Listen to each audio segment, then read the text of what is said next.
My girlfriend has been extensively trauma dumping on me. But her stories are starting to contradict themselves, and now I can't help but start to suspect that she is either lying or something else is up. I, 26M, am currently in a 3-year relationship with Kathy, 24F. I'll spare you all the details about her personality, but I love her dearly. I fully intend to marry her when the time is right for both of us. On our first date, Kathy warned me that she had PTSD from past trauma. Some of the things that she has told me have been so devastating that they made me physically ill. As we talked and ate, she told me that she lost her V card to her stepfather when she was asleep. I, a grown man, started crying in the middle of the restaurant. She assured me that she was in therapy and was working through her issues.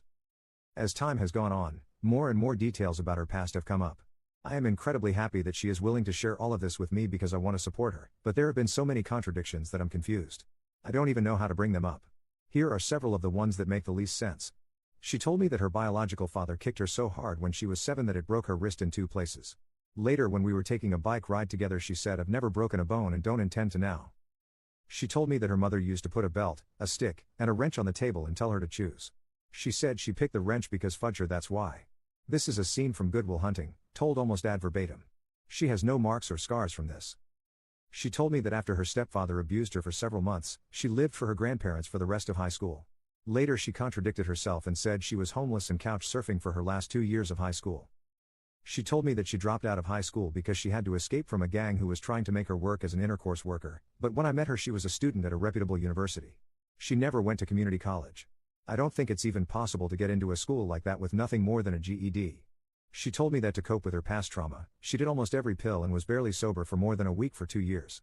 Later, when we smoked weed together, she got super high and said she had never tripped harder. I don't think someone who has done LSD and mushrooms would say that after smoking pot.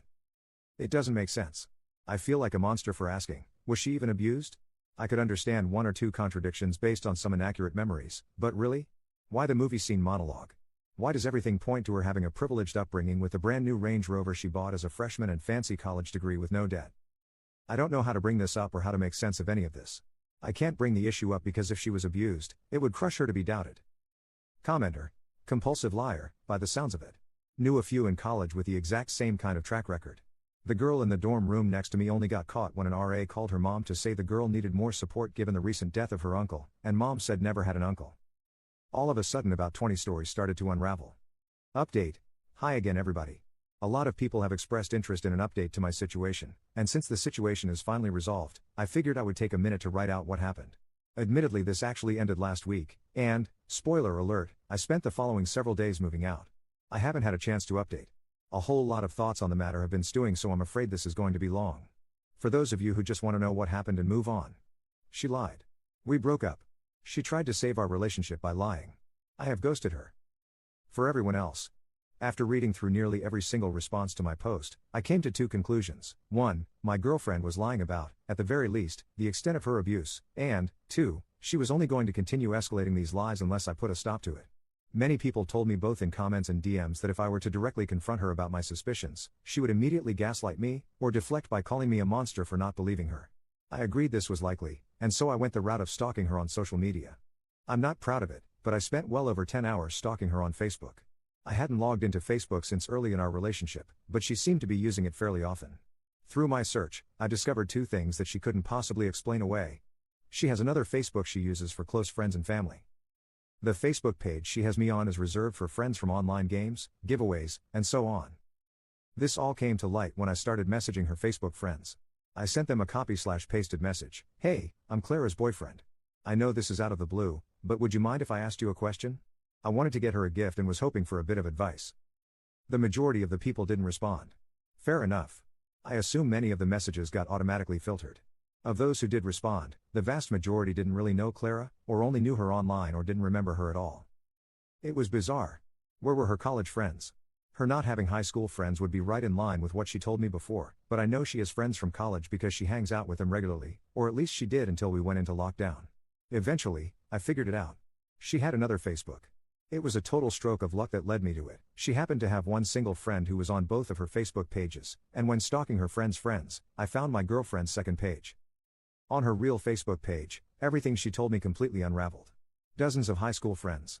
Pictures from her high school days, ranging from class trips to dressing room pictures of her trying on new clothes to her sweet 16. Pictures with her parents with whom she seemed very happy to be having her picture taken. Pictures of her standing in front of a very large, very non-ghetto suburban house. Then I found the picture of her standing in front of her brand new Range Rover. At this point I had already decided our relationship was over. There's no explaining that.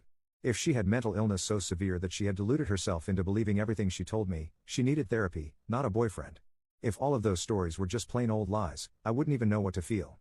Taking advice from the last post, I decided to ask about the Range Rover. I wanted to expose her and figured it was an innocent enough topic to bring up out of the blue. She was sitting on the couch reading a magazine, and so I walked up and asked her about her car. I said it was really nice, and if she had inherited some money or something, to be able to afford it. She gave me a long theatrical inhale and exhale. She then asked me to promise not to be shocked, but it was Pandora's box.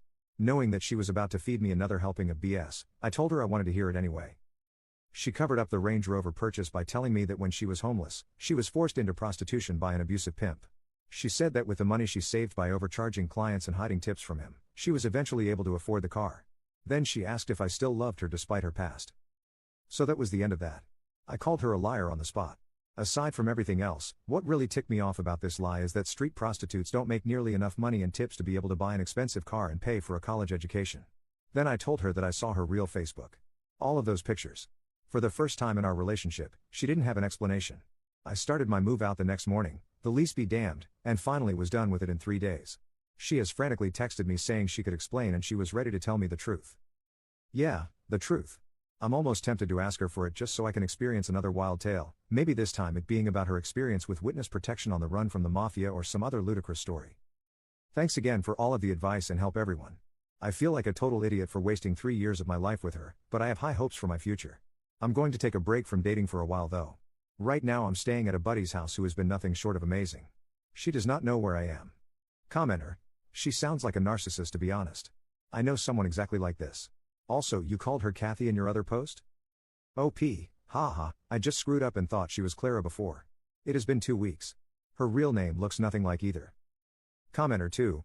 My boyfriend was in a relationship like this for 5 years, she claimed to be abused and all sorts of stuff that didn't line up over time. She was also very manipulative and demanding of him, which I'd get that was also the case for Op. I asked him the same thing, how did it last so long? Basically I think love bombing in the beginning was the biggest factor, my boyfriend kept thinking it could get better if he fixed himself.